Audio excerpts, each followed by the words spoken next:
Let's make quick comment. नमस्कार, मैं हूं राखी जैन।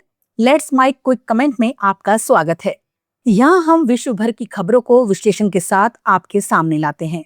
आज हम एक महत्वपूर्ण विषय पर गहराई से बात करेंगे, मतदाता सूची का निर्माण, अपडेट और बदलाव।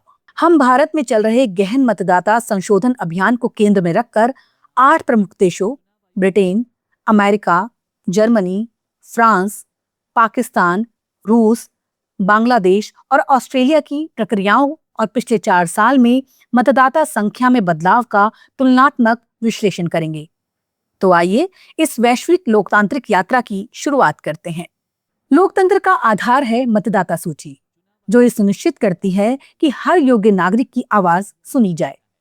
भारत, जो विश्व का सबसे बड़ा लोकतंत्र है, इस समय इलेक्शन कमीशन ऑफ इंडिया के तहत एक गहन मतदाता संशोधन अभियान चला रहा है।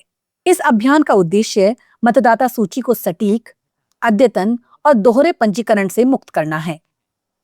इसमें घर घर सत्यापन, डिजिटल पोर्टल जैसे नेशनल वोटर सर्विस पोर्टल और वोटर हेल्पलाइन ऐप और एसएमएस आधारित सत्यापन शामिल है। 2024 तक भारत में करीब 97 करोड़ मतदाता पंजीकृत थे। पिछले 4 वर्षों 2021 से 2025 में अनुमानित 60 से 8 करोड़ नए मतदाता जोड़े गए, खासकर युवा और नव पंजीकृत नागरिक, जबकि मृत्यु, स्थानांतरण या गलत प्रविष्टियों के कारण 5 से 6 करोड़ नाम हटाए गए। ये प्रक्रिया भारत के डिजिटल और भौतिक सत्यापन के मिश्रित दृष्टिकोण को दर्शाती है। लेकिन क्या विश्व के अन्य देशों की प्रणालियां इससे मिलती जुलती हैं? आइए एक एक कर विश्लेषण करते हैं। सबसे पहले बात ब्रिटेन की। ब्रिटेन में मतदाता सूची का प्रबंधन स्थानीय प्राधिकरणों के इलेक्टोरल रजिस्ट्रेशन ऑफिसर्स द्वारा किया जाता है। हर साल अगस्त से नवंबर तक एनुअल कैनवास के जरिए घर घर जाकर या डाक से जानकारी एकत्र की जाती है। लोग gov.uk पोर्टल के जरिए ऑनलाइन पंजीकरण कर सकते हैं, जहां राष्ट्रीय बीमा नंबर जैसे दस्तावेज सत्यापन के लिए जरूरी हैं। नाम हटाने के लिए EROS को लिखित अनुरोध देना होता है। 2025 तक ब्रिटेन में करीब 4 करोड़ 70 लाख मतदाता हैं। 2021 से 25 में 20 से 30 लाख नए मतदाता जोड़े गए। खासकर 2025 में मतदान आयु 18 से घटाकर 16 वर्ष करने के बाद मृत्यु या स्थानांतरण के कारण 12 से 20 लाख नाम हटाए गए। भारत की तुलना में ब्रिटेन की प्रक्रिया विकेंद्रित है, लेकिन दोनों में नियमित सत्यापन पर जोर है। अब बात अमेरिका की। अमेरिका में मतदाता पंजीकरण पूरी तरह स्वैच्छिक और राज्य स्तर पर होता है। कोई केंद्रीय सूची नहीं है, जो भारत के ECI प्रबंधित सिस्टम से बिल्कुल अलग है। लोग vote.gov, डाक या डिपार्टमेंट ऑफ मोटर व्हीकल के जरिए पंजीकरण करते हैं। 2024 के राष्ट्रपति चुनाव में करीब 17 करोड़ मतदाता पंजीकृत थे। पिछले 4 वर्ष में 8 से 10 करोड़ नए मतदाता जोड़े गए, जिनमें युवा और अल्पसंख्यक समुदाय शामिल हैं। वोट पर्क के तहत 10 से 12 करोड़ नाम हटाए गए, जो कई बार विवादास्पद रहा। भारत के गहन संशोधन में पारदर्शिता और डिजिटल उपकरणों का उपयोग अमेरिका से अधिक व्यवस्थित दिखता है। जर्मनी में मतदाता सूची स्वचालित रूप से निवास रजिस्टर से बनती है। हर नागरिक को निवास पंजीकरण करवाना अनिवार्य है, जिससे मतदाता सूची में नाम स्वतः जुड़ जाता है। 2024 में यूरोपीय संसद चुनावों के लिए मतदान आयु 16 वर्ष करने के बाद करीब 6 करोड़ मतदाता हैं। 4 वर्षों में 50 से 70 लाख नए मतदाता जोड़े गए और मृत्यु या विदेश स्थानांतरण के कारण 12 से 20 लाख नाम हटाए गए। भारत की तरह जर्मनी में भी डेटाबेस आधारित सत्यापन है, लेकिन भारत का घर घर से अभियान अधिक श्रम साध्य है। फ्रांस में INSEE डेटाबेस से स्वचालित पंजीकरण होता है। स्थानीय मेयर कार्यालय सूची को प्रबंधित करता है। 2025 तक यहाँ 4 करोड़ 90 लाख मतदाता हैं, जिनमें 30 से 40 लाख नए जुड़े और 20 से 25 लाख हटाए गए। भारत के आधार कार्ड आधारित सत्यापन और फ्रांस का INSEE सिस्टम समानता रखते हैं, लेकिन भारत का पैमाना कहीं बड़ा है। अब दक्षिण एशिया की ओर चलते हैं। पाकिस्तान में election commission of Pakistan NADR database के आधार पर मतदाता सूची बनाता है। CNIC बनवाने पर स्वचालित पंजीकरण होता है और लोग SMS के जरिए जानकारी जांच सकते हैं। 2024 में 12 करोड़ 85 लाख मतदाता थे, जिनमें 1 से 1.5 करोड़ नए जुड़े और 1 से 1.5 करोड़ नाम हटाए गए। भारत और पाकिस्तान दोनों डिजिटल डेटाबेस पर निर्भर हैं, लेकिन भारत का गहन संशोधन अभियान अधिक व्यापक है।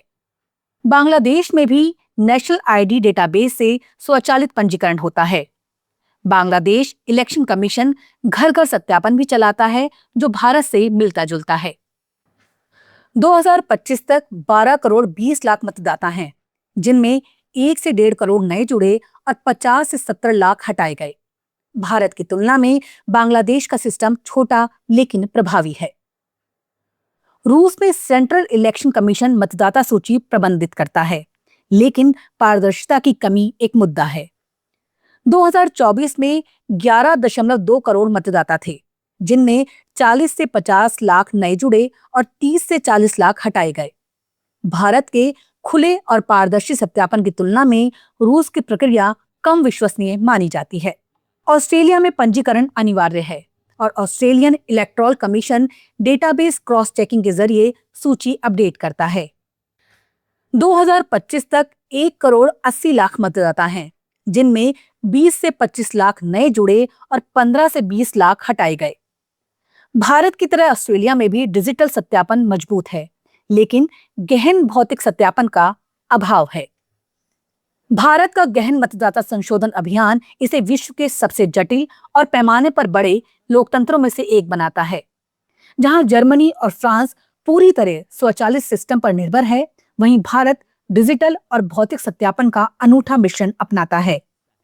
अमेरिका की स्वैच्छिक और विकेंद्रीकृत प्रणाली भारत के केंद्रीकृत ECI मॉडल से बिल्कुल अलग है। रूस में पारदर्शिता की कमी भारत के खुले दृष्टिकोण से टकराती है। पाकिस्तान और बांग्लादेश की डिजिटल प्रणालियां भारत से समानता रखती हैं, लेकिन भारत का घर घर सत्यापन और डिजिटल टूल्स का व्यापक उपयोग इसे बेजोड़ बनाता है। ऑस्ट्रेलिया में अनिवार्य पंजीकरण भारत की स्वैच्छिक लेकिन प्रोत्साहित प्रणाली से अलग है। भारत का यह अभियान न केवल मतदाता सूची को सटीक रखता है, बल्कि लोकतांत्रिक भागीदारी और विश्वास को भी बढ़ाता है। भारत के करीब 97 करोड़ मतदाताओं की तुलना में अमेरिका 17 करोड़, रूस 11 करोड़ और पाकिस्तान करीब 13 करोड़ बड़े हैं, लेकिन जर्मनी करीब 6, फ्रांस 5 और ऑस्ट्रेलिया 1.5 करोड़ छोटे हैं। भारत का गहन संशोधन इसे सबसे गतिशील प्रणालियों में से एक बनाता है, जो युवा आबादी और डिजिटल नवाचारों को अपनाने में अग्रणी है। भारत का ये अभियान हमें याद दिलाता है कि लोकतंत्र केवल मतदान का अधिकार नहीं, बल्कि उस अधिकार को सटीक और समावेशी बनाने रखने की जिम्मेदारी भी है। विश्व के अन्य देशों से तुलना हमें समझने में मदद करती है कि हर देश की प्रणाली उसकी संस्कृति, तकनीक और प्रशासनिक ढांचे को दर्शाती है, लेकिन भारत का पैमाना और गहनता इसे एक मिसाल बनाती है। ये थी भारत के गहन मतदाता संशोधन और विश्व के 8 देशों की मतदाता सूची प्रक्रियाओं पर हमारी विस्तृत रिपोर्ट। आप सुन रहे थे लेट्स माइक क्विक कमेंट। हम फिर मिलेंगे नई खबरों और गहन विश्लेषण के साथ। तब तक सूचित रहें, सशक्त रहें और अपने लोकतंत्र को मजबूत करें और सुनते रहें लेट्स माइक। नमस्कार। आप सुन रहे थे let's mike more than radio. Follow कीजिए हमें हमारे सोशल मीडिया प्लेटफॉर्म्स पर। It's time for news. It's time for more than radio. Presenting the first radio news app, Let's Mic. Let's Mic, a news-based app on your phone where you get to watch and listen news, talk shows, interviews, radio show podcasts. On Let's Mic, you get all relevant information of TV, print, radio, podcast, and digital. Let's Mic talks about every segment of life.